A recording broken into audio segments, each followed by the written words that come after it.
is Indian Country Today. Esquili, yes, thank you for joining us. I'm Patty Thalahungva. Here are the headlines for Thursday, July 30th, 2020. It's NASA's big mission to Mars, and Aaron Yazzie is watching as Perseverance, the rover, heads into space today on a 7-month journey. Yazzie, who is Navajo, was the lead mechanical engineer on the team at NASA that designed the rover's drill. It took them several years to make, and last year he talked about his role in the mission. And I always like to tell people and joke around that Mars is the Navajo Nation. Like the landscape is the same, the mesas, the rocks, the geography, everything is so similar. And it's just really cool to work in that environment because I just feel like it's so familiar to me. And so actually when we're studying Mars, we're actually studying a lot about Earth and learning about how we came to be and came to look the way it does. And that's something that actually Navajos kind of really they cherish that type of knowledge. We like to know our origin and we'd like to know exactly where we came from and our place in this universe. And so it's really cool to help bring context and share that knowledge in a different way. So currently I'm supporting the next Mars rover mission. It's called Mars 2020. I'm on the team that's doing acquisition sampling. I'm actually helping to build a coring mechanism that we're going to send to Mars so that we can drill into a rock and pull out a core of rock and preserve that core into a sample tube that eventually we're going to be able to bring back from Mars to Earth. And so it'll be the first time that we ever bring anything back from Mars, which is super exciting. The Muskogee Creek Nation in Oklahoma announces a new Reservation Protection Commission. Principal Chief David Hill made the announcement yesterday and said the commission will focus on safety, long-term growth, and prosperity in the region. I just signed an executive order to establish the Muskogee Reservation Protection Commission. This comes after the Supreme Court reaffirmed the territorial boundaries of the Muskogee Creek Reservation on July 9th. Hill says they are being mindful to ensure the court's decision results in greater prosperity and safety for all.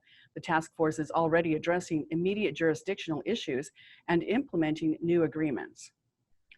A professional rugby team in England refuses to rebrand and move away from Native American cultural appropriation. Despite calls from Native activists and allies, the Premiership rugby club, Exeter Chiefs, will not change its name and logo. That decision was reached in a meeting yesterday, as reported in the Sun newspaper. After an internal review, the club says it found the logo was highly respectful. However, the team did choose to retire their mascot, known as Big Chief, who is on the field during games. The team says that's a move that is a mark of respect. Sports marketing experts estimate a total rebrand would have cost the club more than $1 million. Meanwhile, as the Washington football team is rebranding, it doesn't seem to bother some fans. I mean, it seems generic, but I'm a football fanatic, so whatever the new name is going to be, I'm going to roll with the Washington team. Last week, the team announced it will call itself the Washington football team for this season. In an interview with CBS this morning, Coach Ron Rivera said rebranding could take up to 18 months, which means the team could be nameless at the start of next year's season. The color scheme isn't changing. The jerseys this season will say Washington, and the old logo on the helmets will be replaced with the players' numbers. Internal changes may also be underway. Last week, the franchise hired a law firm to investigate organizational culture after 15 women told the Washington Post they were sexually harassed. And now for an update on COVID-19 in Indian Country, let's go to Jordan Bennett-Begay. Jordan? Yate Patty, Yate Shikisto Shidinaem. One tribe in North Dakota is now requiring residents to wear masks in public to reduce and slow down the spread of COVID-19. The Spirit Lake tribe notified the community of this mandate in a memo, and tribal chairperson Douglas Stanton Sr. said, quote, "Every community member needs to take this seriously." The tribe is located in Benson County, where positive tests have jumped from 16 to 70 since mid-July. In Washington State, the Confederated Tribes of the Colville Reservation reported 32 new active cases. The tribe said it has a total of 79 cases on the reservation. 51 of those are cases from July alone, and one strict preventative measure the tribe implemented is closing the reservation to non-essential visitors throughout the end of the year. Near Colville is the Yakima Nation located in Yakima County, Washington. The county saw a huge spike in cases in recent months, but it looks like things are improving. Yesterday, Governor Jay Inslee said, quote, "They have bent the curve and are one of the very few counties in Washington heading in the right direction. What changed? They went from 65% to 95% of people wearing masks." Navajo Nation President Jonathan Nez also credits flattening the curve for the tribe since residents started wearing masks and staying home. And now here's a look at the latest numbers from our database. There are 15,277 positive cases and 635 deaths in the Indian health system. Again, that is a total of 15,277 positive cases and 635 deaths as of July 30th. Jordan Benebigay, thank you so much. And we'll be right back.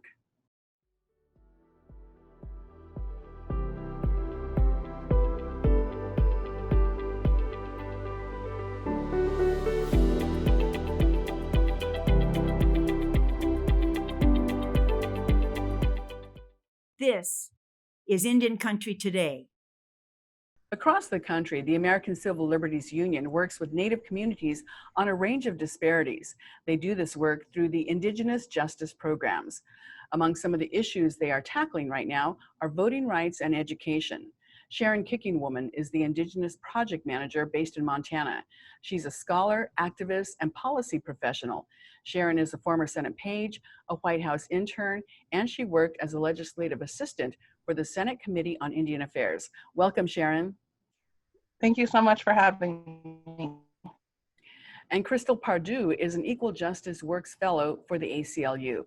She's based in Washington State. She earned her bachelor's degree in political science from Portland State University and earned her law degree from the University of Washington. Today, she focuses on issues in education. Welcome, Crystal. Haku, thank you for having me. Sharon, can you give us an overview of the Indigenous justice work being done by the ACLU across the country?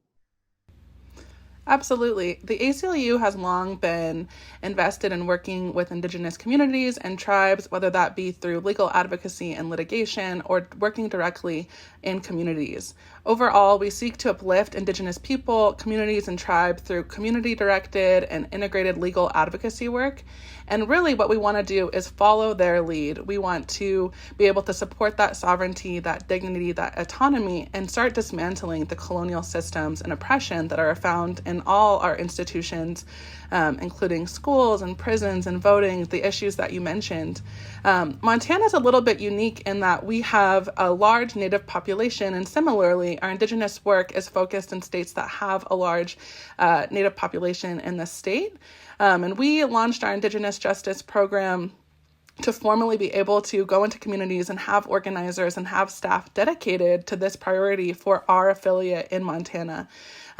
We want to make sure that we are getting to the injustices, and we know that it's not just racial justice alone, but it's a mix of the complexity of politically and sovereignty issues. So that's what our work is focused on, and it's definitely informed by conversations with Native leaders and community members across the state and really across this nation. And you pinpoint two issues that you've identified in education.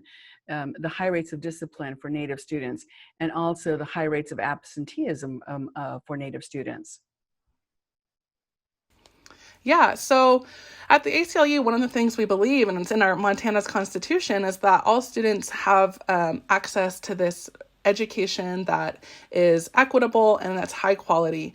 And for our Native students, we found, and we've heard for a long time of, our experiences, the experiences of a Native student in classrooms, whether that's in any community across the state, and the discrimination that oftentimes our students can face. So one aspect of educational equity, which is the focus of our Indigenous justice work, is issues of discipline. And so we recently published a report at the end of last year that basically follows, and we looked deeply into the data about the discipline in Montana's public schools. And we found overwhelmingly that Indigenous students are disproportionately impacted by all types of discipline, whether that's out of school expulsions, referrals to law enforcement officers, and even all the way up to arrests that are school related. Wow, and that kind of plants that seed of even more disparity when it comes to looking at Now, once the student leaves school, what is their track record with the police? Yeah, and that's something that we're extremely concerned about is really the implications of what it means when you take a student out of the classroom. And so what we analyzed is the amount of days lost is what we called it when they're losing that instruction. And we know that this leads to lower graduation rates. And later down the line, when you think about the access to jobs, lower salaries, things like that, and it causes a student to have a higher chance of being ensnared in the criminal legal system. So these are all the things that we're concerned about for our communities and our youth, because we want to make sure that they're safe and they're set up for success. And so what are some of the solutions that you're looking at right now to address that issue of harsh discipline of Native students and also the lack of, attending school? Yeah, we found in our report, and you can find it online too, of the really just disproportionate and staggering statistics. And I'm happy to share some of those here now. But really, we just found that Native students were disproportionately impacted. So, they were 3.7 times more likely to be arrested during the school year. They were lost the vast majority of days compared to their white peers. And interestingly, out of all students, Native females were actually the most disproportionately impacted, where they were 12 times more likely than their white female peers to be arrested or suspended. And when they make up only a small percentage of the student population and they are overrepresented in the amount of times they're arrested, that's when it can be really concerning. But we obviously, and I was reminded when I was in the community that you shouldn't talk about Indigenous struggles without also talking about Indigenous resilience. And so all of our findings weren't all bad. We found several schools that serve 100% Native students who had no days lost. And so we know that there's really amazing things happening in schools, and there's ways we can support our students. And that's strengthening things like culture in the curriculum and making sure that students have access to the appropriate people in schools, counselors, social workers, nurses, so that they have the resources there as opposed to a law enforcement officer and just relying on punishment. So those are some of the solutions that you're looking at and working on. All right, Crystal, what is the situation in Washington State? Are they similar?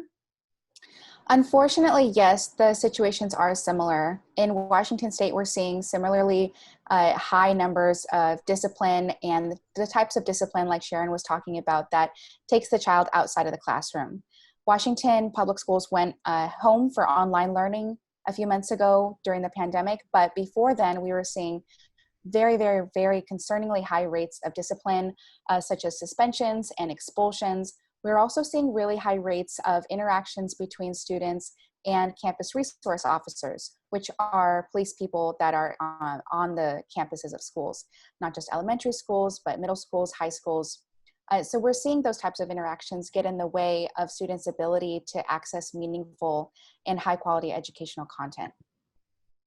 All right, and the Washington Department of Education came up with a report, but they're not giving out the information. And so that forced your organization to file a Freedom of Information Act request. What kind of information are you looking for?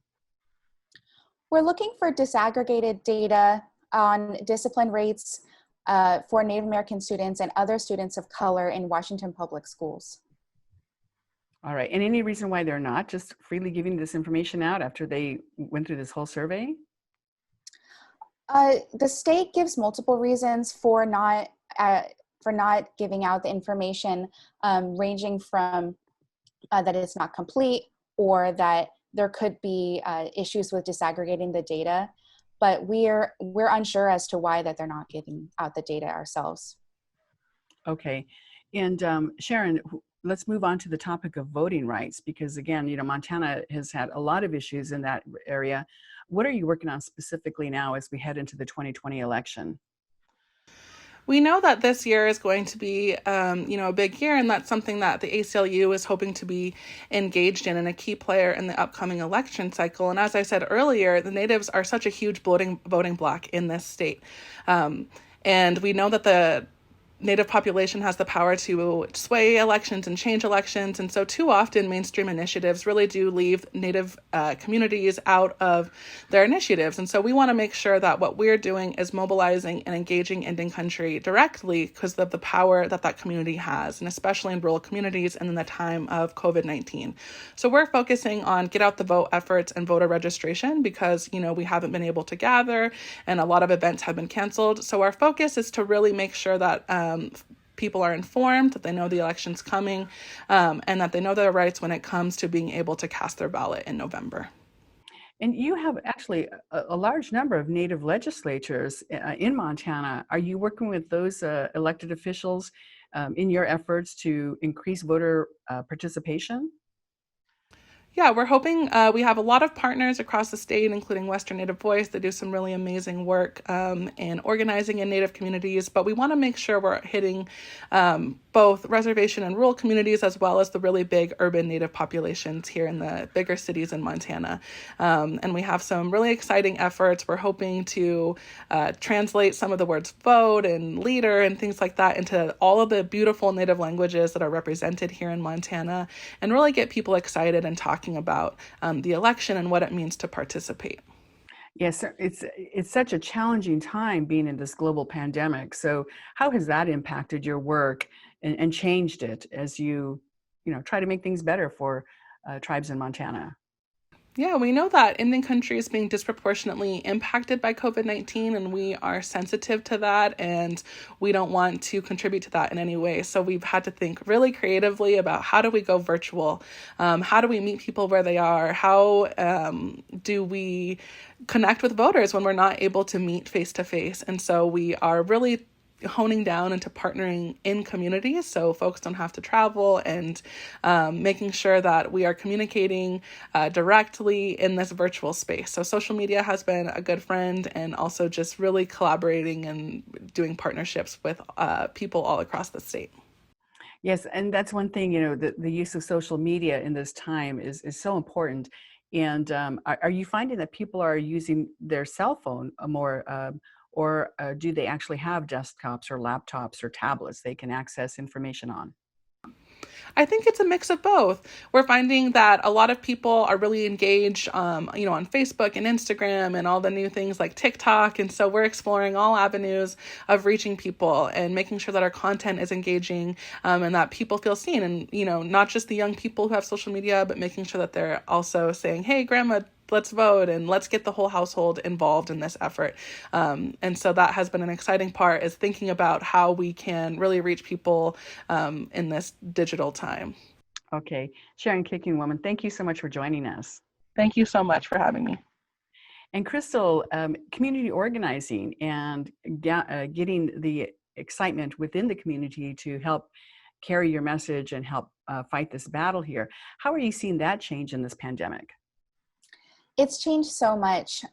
Prior to the pandemic, I had planned for around this time to be going on a tour of Washington State, doing a series of Know Your Rights presentations, where I would have tried to empower community members, empower students and their families on what their rights are with school discipline, and any causes of actions they have to fight the discipline proceedings and really advocate for their children in schools. However, because of the pandemic and because it just wasn't responsible to be in those communities and organizing large groups of people, everything had to change. And it really is just about finding creative ways to connect with people. But that can be especially hard when broadband access issues are so high in Native communities and in Indian country, where we're seeing such low rates of internet connections and such poor or weak connections to the internet. It's really hard to have virtual gatherings and to have those Know Your Rights presentations move online. So what I've been doing recently is trying to really just think creatively on small groups, if that's a possibility in the future, small distanced outdoor meetings, or putting together materials that can be sent physically with brochures, or that can be pre-recorded and broadcast in some way once a connection can be established. I like hearing that use of the old-fashioned snail mail. Right. Going back to the basics there. Crystal, thank you so much for joining us. Thank you. And we'll be right back.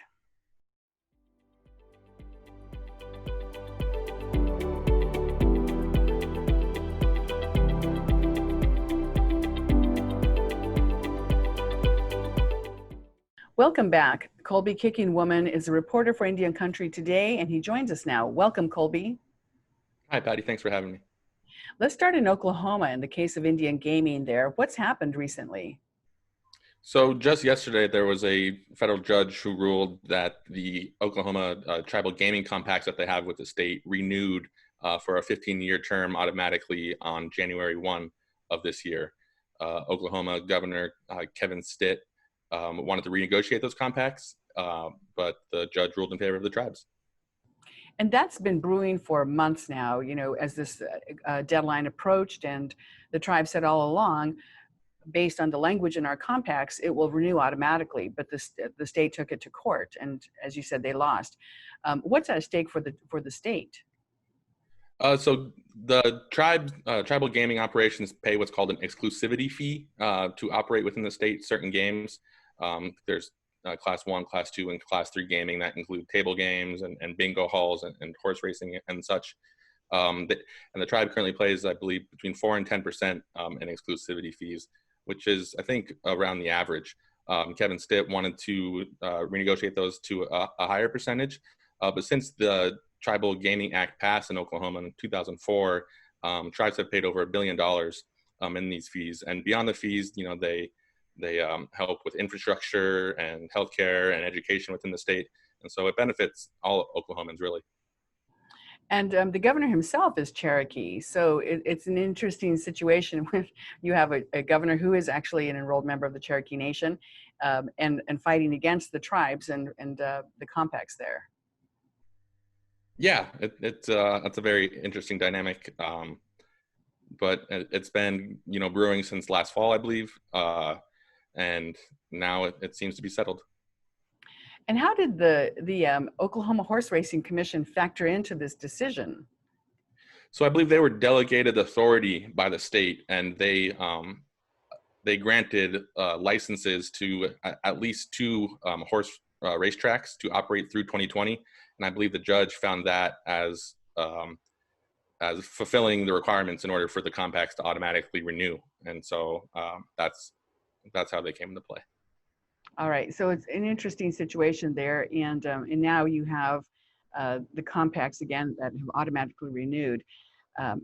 Let's talk a little bit about the McGirt case and how there's been some fallout from that. Tell us about the latest. Yeah, so last week there was an announced a quote-unquote agreement in principle between the Oklahoma Attorney General and the 5 tribes of Oklahoma that was to be sent to Congress for proposed legislation, but very quickly a couple tribes distanced themselves from that, and you know, they don't want any congressional legislation passed that would disestablish any of the reservation boundaries in Oklahoma. And so there has been a lot of concern of a midnight rider or some sort of amendment to legislation that would essentially upend the McGirt decision. And although when I contacted Senator James Inhofe's office, they said that was completely untrue. All right, and then there was concern that this rider would be attached to the CARES Act bill, but that didn't happen either. Yeah, there was also concern that it'd be attached to the National Defense Authorization Act, which is considered must-pass legislation that occurs every year that essentially funds the military. From my knowledge, when I was digging through it, I didn't see any a rider attached to it, and the GOP has been slowly rolling out their Senate version of the next Corona relief bill, and I've yet to see anything that would disestablish any reservation boundaries in that so far, but we're still early in the process. All right, thanks. I misspoke. I called it the CARES Act, but so much the pandemic is so much on my mind here these days, and all these civil rights issues that are happening. Let's talk about the team in Canada, the Edmonton Oilers, or excuse me, not the Oilers, the team from Edmonton, Colby. Yeah, so in the past couple of weeks, it seems like the ball has really been rolling on these native theme mascots and their discontinuation. The Canadian Football League team in Edmonton officially retired their nickname. And you mentioned the Oilers, and actually they're kind of a way to look about it for collaboration with tribal nations. I think it was just this week they had they have a native player by the name of Ethan Bear, and they had his name on the back of the jersey in his native language. And so, that's some positive collaboration that is proved that can be done. All right. Well, so much going on. Anything else you want to tell us about what you're working on, perhaps? Well, with the election, less than 100 days away, things are really going to start ramping up, and all of us at Indian Country Today are really starting to hone in on all the natives running across the country. It's going to be an exciting time. So stay tuned for our coverage. Okay. Colby Kicking Woman, thank you so much for joining us. I appreciate it for having me, Patty. And thank you for watching. Take care of yourselves. Your life is precious. I'm Patty Tholahungba. Join us again tomorrow when we speak to Billy Mills on the anniversary of his historic run and win at the Olympics.